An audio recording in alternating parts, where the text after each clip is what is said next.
Hello, this is Richard C. Wilson with the Family Office Club, and we're recording this virtual investor discussion panel during the virus crisis. It's April 2nd, but the topic today is on top multifamily office mandates. What are the larger family office wealth managers looking to do next? We have with us three panelists are with us here virtually here today. Might have a fourth one joining in a couple minutes. We'll see. But Dr. Bryant, would you like to start out first, introducing yourself and kind of go down the line with each of the panelists? Sure. Thanks, Richard. Appreciate you having us on. I hope everybody's doing well out there and safe and keeping your family and your loved ones safe. Just quickly, I think it's worth thanking those out on the front line today for all the doctors and nurses that are out there, first responders, keeping the rest of us safe. We really appreciate what you guys are doing every day. So thank you. My name's Forrest Bryant. I'm the CEO of High Speed Alliance. We are a multifamily office that caters exclusively to doctors and dentists. My background's in dentistry, practiced for about 20 years, so I understand what they go through. And we've got clients all around the U.S., and we help them with traditional investments, but also alternative investments. So we do a lot of real estate and help them in a lot of different real estate asset types. So I'm sure we'll get into that a little bit more, but we help them with scaling up businesses and exiting businesses. And we might come around to talking about what's going on in private equity world a little bit, because there's some certainly in the middle of the crisis, there's a lot going on. So sure, we can come back and talk about that, but also taxes is a big focus of ours, and then also nice returns on all the alternative investments that we do. So appreciate you having us, Richard. Looking forward to the discussion with the other panelists. Yeah, sure. And Paul, what about yourself? Richard, thanks for having me to join the panel today. I run a firm called Twin Focus Capital. We're based between Boston and London and Miami. We manage about $8 billion for 40 ultra high net worth families globally.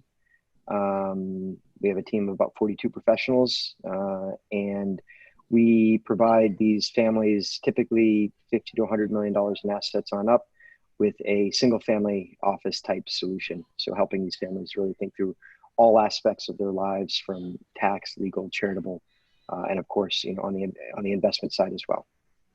Great. All right, John.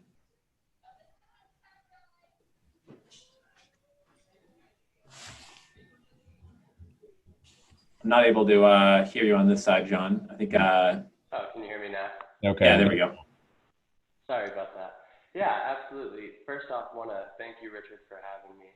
Also, on the note of what Dr. Forrest was saying, I want to just say thank you to all the people on the front lines that are helping out, all the medical professionals and everybody. It is a crazy time, and we really do need to stand together to help this and help do this.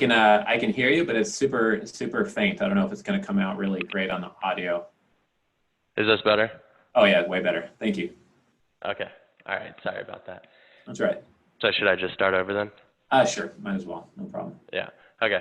Absolutely. First off, want to thank you, Richard, for having me. Always a pleasure. My name is John Leffler. I'm the Vice President of Acquisitions and a Wealth Manager here at Riley Wealth. We've created a team of specialists that have worked with other families and can adapt with your preferences and your life changes. We'll work with you through every step of life, from buying a home or an aircraft to planning for wealth transfer or sell your business. Whatever the event is, we're here to create and implement strategies that are tax efficient and supportive of what clients' long-term goals are. So our focus is on tax planning and general wealth planning, and on the investment side, we use public investments in the stock market as well as alternative investments, both direct and through syndications. Sure.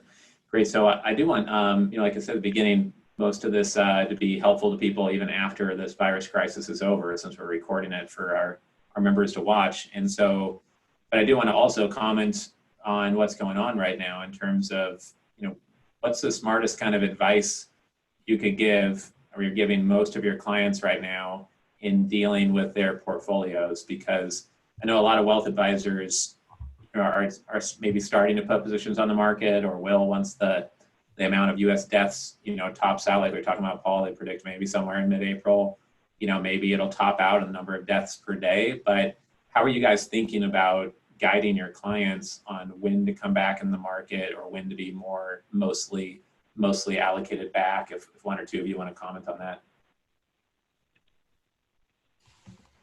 Sure, I'm happy to comment from a standpoint of the families that we work with. The families we work with are a little bit different, or maybe a lot different than folks that are kind of solely focused on retiring. When you've amassed $50 or $100 million plus, you really should be thinking intergenerationally, and whether it's intergenerational or objectives or charitable objectives, you should be thinking really longer term. And fortunately, these families have the luxury to do so.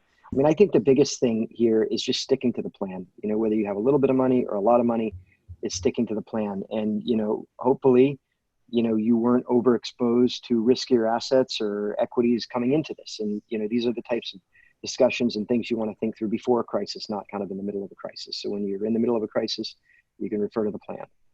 Right, right. Great. Forrest or John, go ahead. Yeah, to kind of piggyback off of what Paul was saying, you have to stick with the plan. You can't be reactive. You have to be proactive, and so you can't just go sell out of your things way after everything had happened. And at that same token, you can't just go buy a bunch of things just because the rest of your portfolio had dropped a significant amount, or even not so significant of an amount.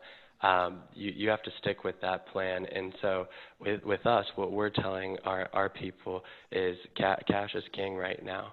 So we're not raising cash by any means. We're not a seller in this market right now, but we're sitting on the cash that we have and waiting for other economic indicators and indicators in what's going on, because there's a lot of things happening other than just the coronavirus right now. And the coronavirus may be the thing that kind of popped the bubble from a financial standpoint with all of these other things, but there's a lot of other things going on right now. So I think just stay the course on what your plan is and sit on your cash and just wait. Sure. Yeah, Forrest, do you have any comments on that? Yeah, You're talking to a lot of clients right now. Yeah, sure.